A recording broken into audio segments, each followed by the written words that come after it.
Thank you, Mr. Secretary, for being here today. I want to talk about this administration and New York City's latest scheme when it comes to the war on cars.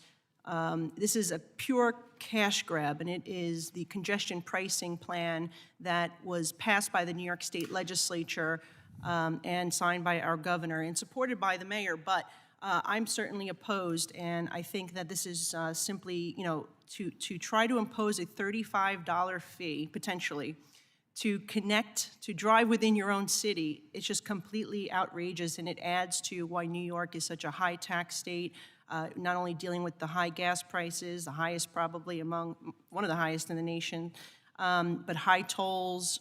We have the skyrocketing costs of used cars. Everything has gone up, right, in terms of if you want to be a driver. And people need to drive to get to where they have to go, particularly in cash-starved communities.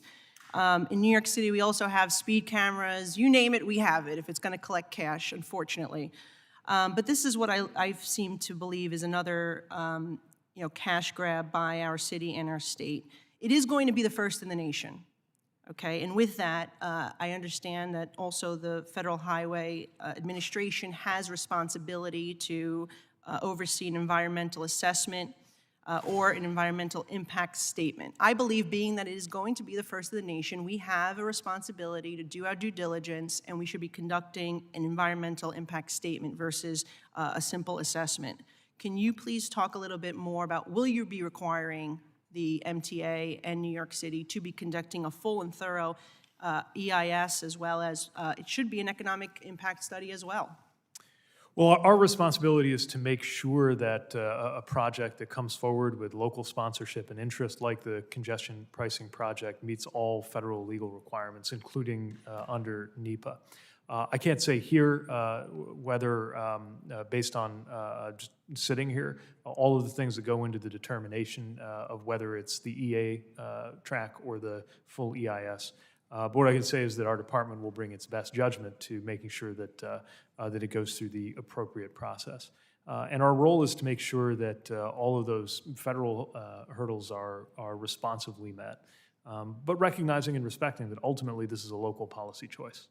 Yes, but first of all, there is bipartisan opposition among legislators and members of Congress from the New York, New Jersey area, as it will have a significant impact on our constituents who are already struggling to get by and make ends meet.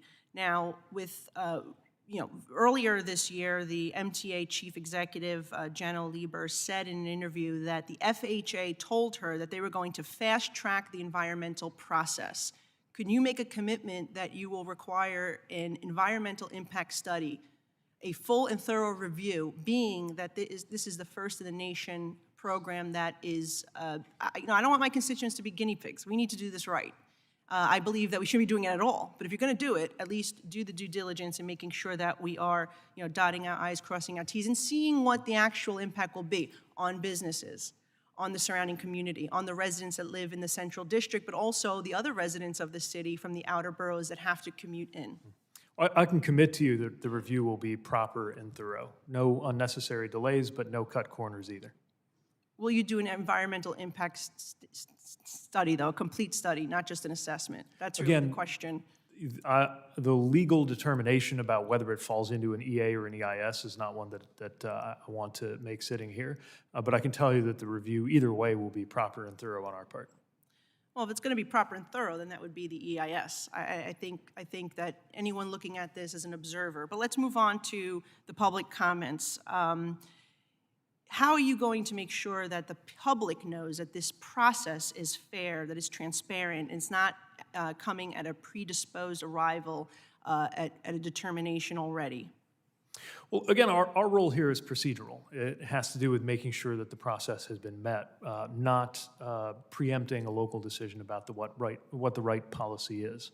I know there are strong views on all sides that cut across party lines and even across state and regional lines when it comes to this project in particular.